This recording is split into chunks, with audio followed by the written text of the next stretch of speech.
to Podcasting 101 with me, your host, Rachel. This podcast is for female business owners and solopreneurs that are looking to start a podcast that adds to your own already awesome offering. I'll give you helpful advice that you can take away and use in your podcasting journey. I hope to answer those tricky questions that just keep you from starting. Once a month, I'll be joined by other female podcasters. They'll share their journey with you and offer tips and advice they discovered along the way. Let's get started.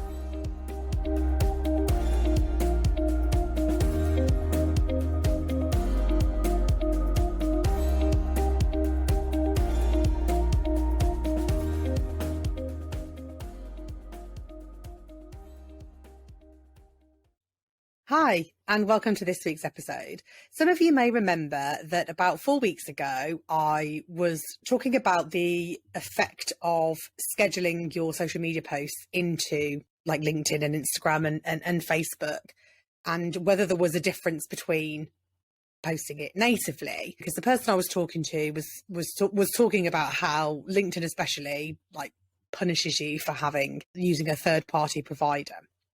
So I was interested to see whether or not how much difference it actually makes. First, I was going to take a look at the LinkedIn results. So I created a spreadsheet so I could track the 4 weeks I was doing native posting and the previous 4 weeks to that. So I looked at this is on LinkedIn, discovery or impressions, reactions, comments, reposts, and then there's a separate video performance, which has views, viewers, and minutes viewed. So quickly taking a little look, I know you can't see my screen and I don't really want to bore everybody with like loads of numbers.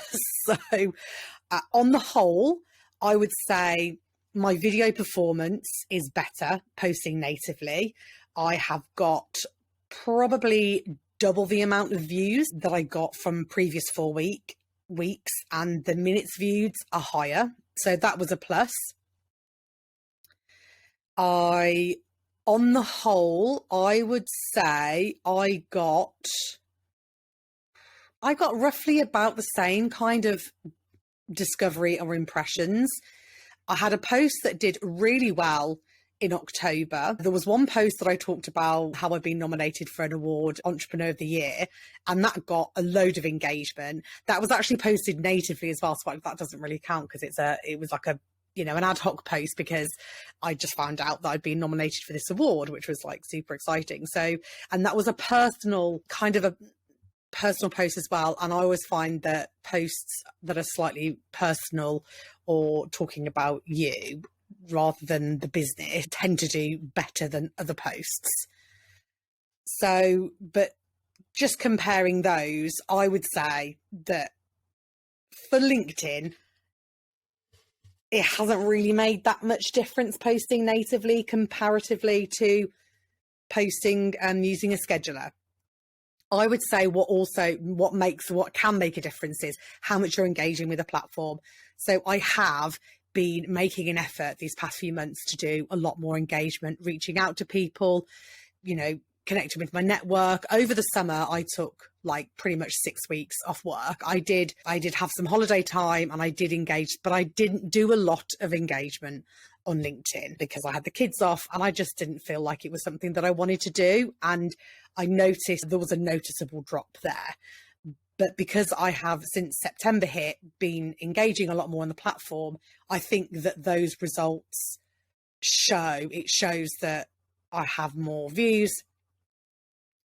And it's not just because, I'm putting stuff out there. You have to do, it's a bit of give and take, isn't it? We all know this. We can't just put stuff out there and go, hey, look at my stuff and then expect like a load of return on it. You have to, play the game and engage with your audience and your community and support them as well. And they in return will do the same for you. So I do feel that it's not really made much difference in terms of native or scheduling, but actually the amount of engagement that I was doing on the platform. And then for Instagram, I'm not going to bother with Facebook because I hardly get anything on Facebook. But I mean, maybe you'll disagree with me on this. And if you do disagree, I would love to hear from you. I don't really get anything on Facebook. I have Facebook for business because it links to my Instagram account. It's a great way for my kind of friends and family network to see the stuff that I'm doing, which is always quite good. So it's always good to keep that part of your network informed about what you're doing, because you never know that somebody might recommend you and then they'll pop you in Facebook and they'll find you. But in terms of leads and business, I don't really bother that much with Facebook. I just kind of use it as a shop window, if you will. Instagram, I obviously do more with. So I kind of compared, these are just kind of like an overview of the stats. I haven't gone into like too much data driven detail because it would make for a rather boring podcast episode. And it was just to get an idea of whether or not it made a difference for scheduling versus native. So compared to October, so again, I did like a spreadsheet and I looked at accounts that are reach, the percentage, whether that's up or down from the previous month, accounts that engaged, and then the percentage of whether that was up or down from the previous month, total followers, and then I looked at how many, like the content shared. It gives you a little breakdown of like posts, stories, reels, and videos that you've shared, so you can get an idea of how much you have shared compared to previous months, whether it's the same, whether it's more or less. So I reached 397 accounts in October, and in November, between the 1st and the 27th, because I'm recording this on the 28th. So the accounts reach was 728. So it's 110% more engagement, accounts reach, than last month, which is a massive plus. So the stats for accounts engaged is actually down 43.1%. So, which means I have reached more accounts, but half the amount of accounts have engaged back with me. So it was 84 in October and 45 in November. So obviously that's not great. My followers have grown by 4. Instead of 396 from October, I now have 400 followers. And compared to last month in terms of what was shared, I actually shared 10 posts last month and 7 this month. I've doubled the amount of stories that I've shared, and that would have I would say that has something to do with the amount of accounts that I've reached, because stories I find are quite popular. I've also made an effort to change my videos into reels. So I've got 4 reels this month where I didn't have any last month. I do feel that reels have a better reach than anything else as well. So that could be another reason why I have reached more accounts. In fact, I'm pretty sure doing more reels and stories is the reason why I've managed to reach more accounts, but potentially not had anyone engage back with me, which is a bit disappointing.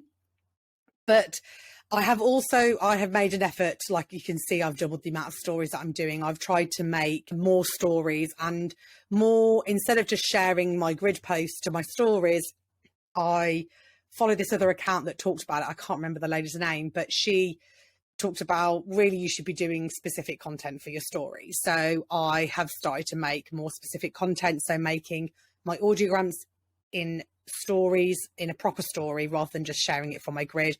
And I've done more targeted, more specific posts in my stories, as well as doing some of the personal stuff that I like to do as well. So I guess the results are a bit mixed from Instagram, really. We can see that using stories and reels has increased the amount of reach that I have on the accounts, but I need to work on that engagement. And I think this is a bit of a thing for everybody, really, is that not to forget that we spend, and I'm very guilty of this myself, spending the time creating this content, no matter how much time you're potentially saving by creating your podcast episode or your blog, and then repurposing that into different types of video and stories and social captions and all those kind of things. But also to get that all important engagement with your community, to be able to build your community, you need to be able to get in front of them and get talking with them. And I know it's easier said than done, because I have those times where I log on and go, right, I'm going to spend 30 minutes and I'm going to find some awesome people to connect with and look at their content, listen to their podcast, and I'm going to, engage with them genuinely. But it's quite hard sometimes to find those people, and it can be a little bit difficult to begin with. spending that time trying to find those people. I had recently had some coaching. I was lucky enough to get a grant for some coaching with the Real World Consultancy. And I had a lovely lady called Christina be my coach. She was the one that nominated me for the Entrepreneur of the Year award, as it's through the Real World Consultancy. Results in on that on the 8th of December. But we worked on, like, part of the thing that I guess I was avoiding as well was, since the summer, taking a break over the summer and coming back September, is getting in front of people that you don't already know.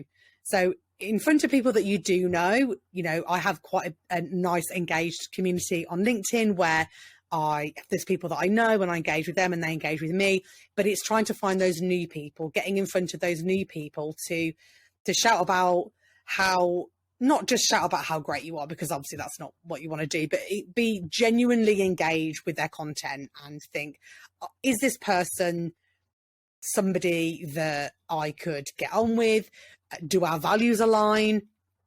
Would we get on? Could we have a coffee chat? That is probably, like, my main aim would be to try and connect with somebody and then have a coffee chat with them. I feel like I do much better face to face with somebody. I really like having coffee chats or little virtual coffees with people to connect with them and get to know them a bit better. I just find it works a little bit better than just leaving stuff in the comments. It's been interesting tracking the engagement and follows and reaches and things like that for this past four weeks. And I've come to the conclusion that I don't think it really matters whether you schedule or natively post your content to social media, but that you engage with as many accounts as you can and that feel genuine for you. That would be my big piece of takeaway advice here. As always, if you have any questions, I'd love to hear from you. Pop me an email or DM me on Instagram or LinkedIn. I will leave all the information in the show notes for you to contact me easily. Also, if you have a podcast or thinking about starting a podcast and you're feeling a little bit stuck, then I offer a 30-minute free consultation where I can give you some personalized advice for your podcast. So if you'd like to book in that session, there will be a Calendly link in the show notes and you can book straight into my diary there, find a time that's convenient for you and ask me your podcast questions or anything to do with what you're stuck on in your podcast, and I will give you some personalized advice. Thanks for listening, and I will catch you next time. Bye. Thanks so much for listening. If you've enjoyed today's episode, please like, share and subscribe. Your support means so much to me. If there's a question or topic you'd like covering, then I'd love to hear from you. Find the podcast on Instagram @RachelBotfield and drop me a DM. Till next time, bye.